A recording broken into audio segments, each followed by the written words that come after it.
Hello friends, welcome to live do mathematics. তো আজকে আমরা নবম শ্রেণীর যে ভেদক ও মধ্যবিন্দু সংক্রান্ত উপপাদ্য আছে কোষে দেখি 9-এর তার অঙ্ক সমাধান করব। তো প্রথমেই আমরা প্রথমের অঙ্কটা, যেটা জ্যামিতির একটা প্রমাণ, সেটা আমরা করার চেষ্টা করব। কি বলেছে, এবিসি ত্রিভুজের বিসি বাহুর মধ্যবিন্দু ডি, ডি বিন্দু দিয়ে সিএ এবং বিএ বাহুর সমান্তরাল সরলরেখা বিএ এবং সিএ বাহুকে যথাক্রমে ও এফ বিন্দুতে ছেদ করে। তাহলে প্রমাণ করতে হবে এফ সমান হাফ বিসি। ঠিক আছে, তাহলে চলো আমরা ছবিটা এঁকে করার চেষ্টা করি। তাহলে প্রথমে কি আছে, এবিসি একটা ত্রিভুজ আছে, তাই তো? আমি একদম রাফ হাতে আঁকবো। ঠিক আছে, ধরে নাও এটা হচ্ছে এবিসি ত্রিভুজ। ঠিক আছে, বলেছে বিসি বাহুর মধ্যবিন্দু ডি, তাহলে বিসি বাহুর মধ্যবিন্দু আমি ডি নিলাম, এটা। ঠিক আছে, ডি বিন্দু দিয়ে সিএ, তাহলে ডি বিন্দু দিয়ে এটা হচ্ছে সিএ, এবং বিএ এটা হচ্ছে বিএ বাহুর সমান্তরাল সরলরেখাংশ বিএ এবং সিএ বাহুকে ইও এফ বিন্দুতে ছেদ করে। তাহলে প্রথমে আমি ডি বিন্দু দিয়ে সি এর সমান্তরাল সরলরেখা টানবো। ঠিক আছে, সেটা হবে এরকম, ডি বিন্দু দিয়ে সি এর সমান্তরাল সরলরেখা আঁকলাম। এবার আমাকে ডি বিন্দু দিয়ে এ বির সমান্তরাল সরলরেখা আঁকতে হবে। ডি বিন্দু দিয়ে আমি এ বির সমান্তরাল সরলরেখা আঁকলাম। ঠিক আছে, তাহলে এই বাহুটা সমান্তরাল সরলরেখা আঁকলাম। এবার কি বলেছে, ডি বিন্দু দিয়ে সিএ এবং বিএ বাহুর সমান্তরাল সরলরেখাংশ, তাহলে ডি বিন্দু দিয়ে সিএ বাহুর সমান্তরাল সরলরেখাংশ এটা, আর বিএ বাহুর সমান্তরাল সরলরেখাংশ এটা। তাহলে সি এর সমান্তরাল সরলরেখাংশ কাকে, না বিএকে, এবং বি এর সমান্তরাল সরলরেখা সিএ বাহুকে ইও এফ বিন্দুতে, তার মানে এইটা ই আর এইটা এফ ছেদ করেছে। তাহলে আমাকে প্রমাণ করতে হবে কি ইএফ সমান হাফ বিসি। এই যে ই এফ, এইটা দৈর্ঘ্যটা আমাকে প্রমাণ করতে হবে। ঠিক আছে, এটা যে বিসি তার অর্ধেক, এটা আমাকে প্রমাণ করতে হবে। তাহলে এটাকে যদি আমরা জ্যামিতিক পদ্ধতি মেনে করতে চাই, তাহলে আমাদেরকে কি প্রদত্ত আছে? প্রদত্ত আছে যে ডি বিসি মধ্যবিন্দু, তাহলে ডি বিসি এর মধ্যবিন্দু, তার মানে কি বিডি সমান ডিসি। ঠিক আছে, আচ্ছা, ডি বিসি এর মধ্যবিন্দু এটা আমাদেরকে দেওয়া ছিল। আর আমাদেরকে দেওয়া আছে যে এটা এর সমান্তরাল, দেওয়া আছে যে বি এ সমান্তরাল এফ ডি, এবং এটা এই বাহুটার সমান্তরাল, অর্থাৎ ইডি, এই বাহুটা হচ্ছে ইডি সমান্তরাল এসি বা সিএ, এগুলো আমাদেরকে দেওয়া আছে। ঠিক আছে, আচ্ছা, আমরা কি অঙ্কন করব? অঙ্কন করলাম কি, আমরা কিচ্ছু অঙ্কন করবো না, শুধু ই আর এফ বিন্দু যোগ করে দিলাম। ই ও এফ বিন্দু যোগ করলাম, এটাই হচ্ছে আমাদের অঙ্কন। ঠিক আছে, কারণ আমাদেরকে বলা ছিল যে ডি বিন্দু দিয়ে সিএ বাহুর সমান্তরাল সরলরেখা এবিকে ই বিন্দুতে ছেদ করবে, আর ডি বিন্দু দিয়ে এবি বাহুর সমান্তরাল সরলরেখা সেটা সিএকে এফ বিন্দুতে ছেদ করবে। ঠিক আছে, তাহলে ই আর এফ বিন্দু যোগ করে দিলাম। এবার কি প্রমাণ করতে হবে? প্রামাণ্য প্রমাণ করতে হবে আমাদেরকে। কি আমাদেরকে প্রমাণ করতে হবে যে ইএফ সমান হাফ অফ বিসি, এটা আমাদেরকে প্রমাণ করতে হবে। ঠিক আছে, এখন দেখো, তাহলে আমরা প্রমাণে যাব। এবার প্রমাণ কি, ডি বিসি এর মধ্যবিন্দু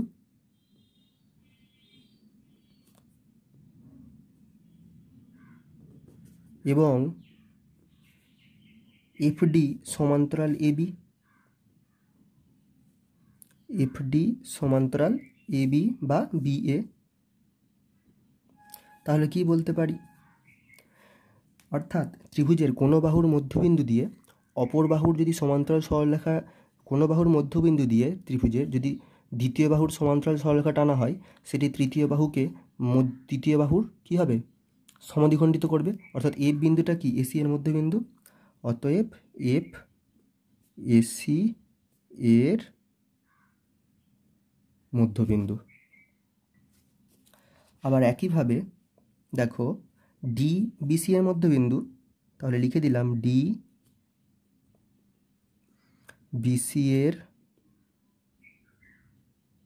মধ্যবিন্দু এবং আমরা কি দেখতে পাচ্ছি যে ইডি সমান্তরাল এসি বা সিএ, এই বাহুটা সিএ, ঠিক আছে, এবং ইডি সমান্তরাল সিএ।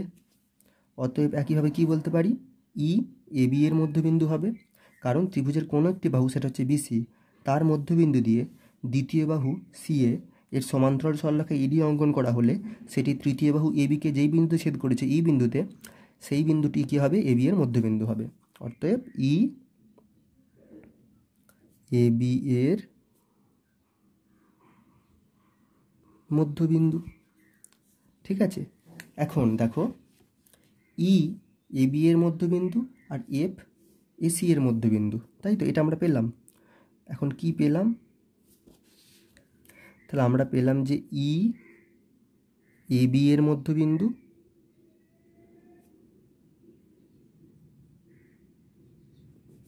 এবং এফ এসির মধ্যবিন্দু, ঠিক আছে। তাহলে ত্রিভুজের দুটি বাহুর মধ্যবিন্দুদ্বয়কে যদি আমরা যোগ করি, সেটি তৃতীয় বাহুর সমান্তরাল হবে। অতএব ইএফ সমান্তরাল বিসি এবং মধ্যবিন্দুদ্বয়কে যোগ করলে সেটি তৃতীয় বাহুর সমান্তরাল এবং অর্ধেক হবে, এবং ইএফ সমান, তাহলে ইএফ কী হবে, বিসির সমান্তরাল হবে এবং বিসির অর্ধেক হবে, সমান হাফ অফ বিসি। এটাই আমাদেরকে প্রমাণ করতে চেয়েছিল। তো ইএফ সমান হাফ অফ বিসি আমাদের প্রমাণ হয়ে গেল। এটা আমরা কোথার থেকে পেলাম, এখানে দেখো, তোমাদেরকে আমি যদি দেখিয়ে দিই, আমরা যেই যে উপপাদ্যগুলো কাজে লাগিয়েছি, আমরা এই উপপাদ্যটা কাজে লাগালাম। ত্রিভুজের দুটি বাহুর মধ্যবিন্দুদ্বয়ের সংযোজক সরল রেখাংশ তৃতীয় বাহুর সমান্তরাল ও অর্ধেক হয়, এই উপপাদ্যটা আমরা কাজে লাগিয়েছি, ঠিক আছে। আর প্রথমের দিকে আমরা এই উপপাদ্যটা কাজে লাগিয়েছি, কোনো ত্রিভুজের যে কোনো একটি বাহুর মধ্যবিন্দু দিয়ে অঙ্কিত দ্বিতীয় একটি বাহুর সমান্তরাল সরলরেখা তৃতীয় বাহুকে সমদ্বিখণ্ডিত করবে এবং ত্রিভুজের বাহুগুলির দ্বারা সমান্তরাল সরলরেখার খণ্ডিতাংশ দ্বিতীয় বাহুর অর্ধেক হবে, ঠিক আছে। এরপরে আমরা দুইয়ের দাগের অঙ্কটা করব। দুইয়ের দাগের অঙ্কটাতে কী বলা আছে, যে ডি এবং ই বিন্দুদ্বয় যথাক্রমে এবিসি ত্রিভুজের এবি এবং এসি বাহুর উপর এমনভাবে অবস্থিত যে এডি হচ্ছে 1/4 অফ এবি এবং এই 1/4 অফ এসির সাথে সমান। তাহলে আমাদেরকে প্রমাণ করতে হবে ডি সমান্তরাল বিসি এবং ডি 1/4 অফ বিসি, ঠিক আছে। তো এটা প্রমাণ করার আগে আমরা ছবিটা এঁকে একটু বোঝার চেষ্টা করব। তাহলে দেখো, আমি প্রথমে একটা মোটামুটি ত্রিভুজ এঁকে নেব। আমি কিন্তু হাতেই আঁকছি বন্ধুরা, তোমরা দেখতে পাচ্ছ। এখানে কিন্তু শুধু বোঝার জন্য আঁকলেই হবে, হুবহু আঁকার দরকার নেই। তাহলে নাম দিলাম এবিসি। তাহলে এবিসি ত্রিভুজের কি ডি এবং ই বিন্দুদ্বয় কীরকম, এবিসি ত্রিভুজের এবি এবং এসি বাহুর উপর অবস্থিত। তাহলে এবির উপর ডি থাকবে আর এসির উপর ই থাকবে, কিন্তু কেমনভাবে, এডি হবে 1/4 অফ এবি। তাহলে এবিকে 4 ভাগ করে তার 1 ভাগ, তার মানে এটা হলো অর্ধেক, তার অর্ধেক, তাহলে 1/4 হয়ে গেল। তাহলে এইটা হলো ডি বিন্দু। আর এসিরও 4 ভাগের 1 ভাগ হচ্ছে এই, তাহলে এটা পুরোটা এসি, তার অর্ধেক এখানে, আবার তার অর্ধেক হবে এখানে। তাহলে এই বিন্দুটা হলো এই, বোঝা গেল। তাহলে প্রমাণ করতে হবে কি, ডি সমান্তরাল বিসি। তাহলে ডি আর ই বিন্দু যোগ করে দিলাম, এইটা আমাদেরকে প্রমাণ করতে হবে, ঠিক আছে। তাহলে আমাদেরকে কি প্রদত্ত আছে, আমাদেরকে প্রদত্ত আছে যে এডি সমান 1/4 এবি এবং এই সমান 1/4 এসি, এইগুলো প্রদত্ত আছে, ঠিক আছে। ওকে, এবার আমাদেরকে কি প্রমাণ করতে হবে, প্রামাণ্য। আমাদেরকে প্রমাণ করতে হবে যে ডিই সমান্তরাল বিসি এবং ডিই সমান 1/4 বিসি, এই দুটো আমাদেরকে প্রমাণ করতে হবে। তার জন্য আমরা কি অঙ্কন করব, আমরা অঙ্কন করব, দেখো কি অঙ্কন করব। তাহলে এ বিন্দু থেকে, আচ্ছা এই বিন্দু না, আমরা কি করব, দেখো এই বিন্দুতে বসিয়ে এডির সমান একটা বৃত্তচাপ কাটবো, মানে এডি দৈর্ঘ্যের যতটা তার সমান করে ডি বিন্দু থেকে আমি এখানে কেটে নেব, বোঝা গেল। তাহলে এডির যতটা দৈর্ঘ্য, সেই দৈর্ঘ্য ডি বিন্দু থেকে বসিয়ে আমি এদিকে কেটে নেব, তাই তো। তাহলে ডি বিন্দু থেকে, তাহলে লেখো ডি বিন্দু থেকে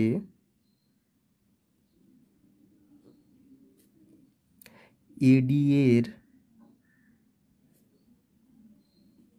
সমান দৈর্ঘ্যের, তাহলে এডি এর দৈর্ঘ্যের সমান দৈর্ঘ্য ডি বিন্দু থেকে আমি কেটে নেব, সেটা হবে এখানে পি নাম দিলাম। তাহলে ডি বিন্দু থেকে এডি এর সমান দৈর্ঘ্যের ডিপি কেটে নিলাম।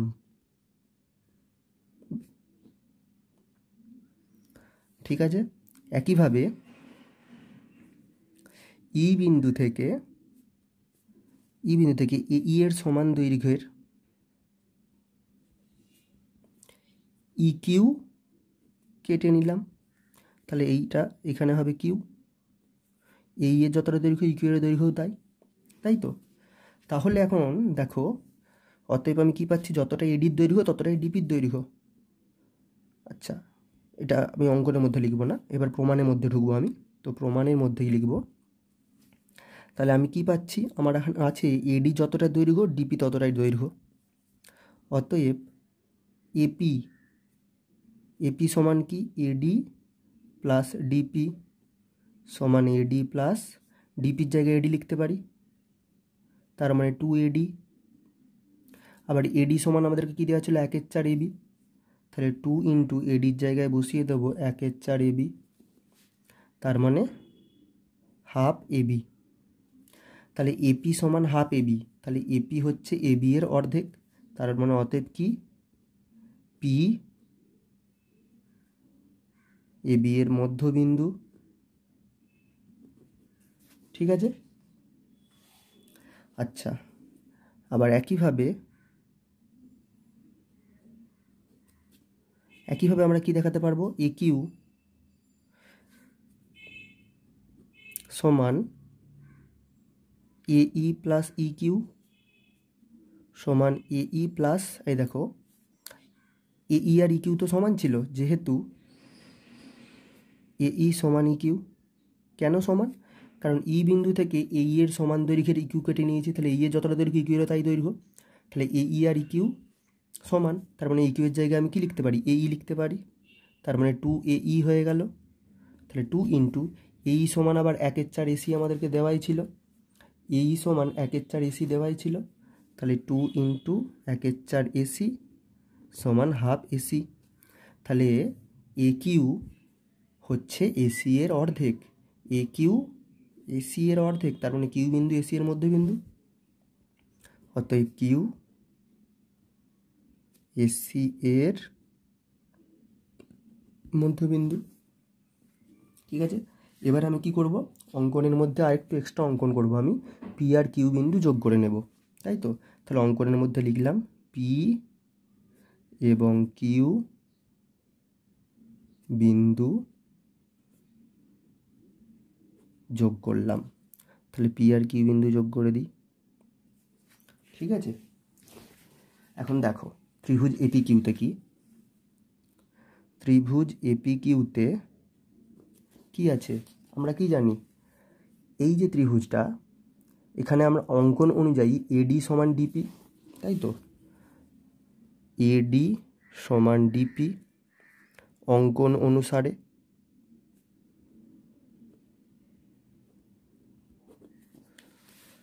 আবার কি, এই সমান ইকিউ, এটাও অঙ্কন অনুসারে।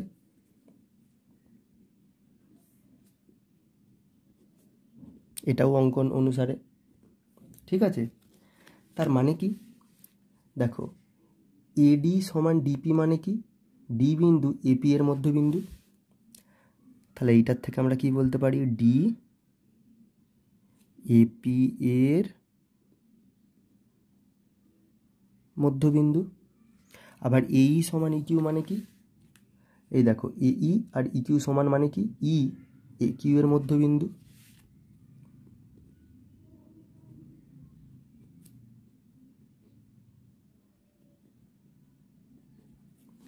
হলো, তাহলে কি পেলাম আমরা, ডি এপি এর মধ্যবিন্দু, ই এ কিউ এর মধ্যবিন্দু। এখন ত্রিভুজের মধ্যবিন্দুদের সংযোগী সরলরেখা তৃতীয় বাহুর সমান্তরাল ও অর্ধেক হয়, অতএব আমরা কি লিখতে পারি, অতএব এই যে মধ্যবিন্দু দুই, যে কোনো দুটি বাহুর মধ্যবিন্দু অর্থাৎ এপি এর মধ্যবিন্দু ডি আর একে এর মধ্যবিন্দু ই, তাদের সংযোগ সরলরেখা ডিই পিকিউ এর সমান্তরাল এবং অর্ধেক হবে।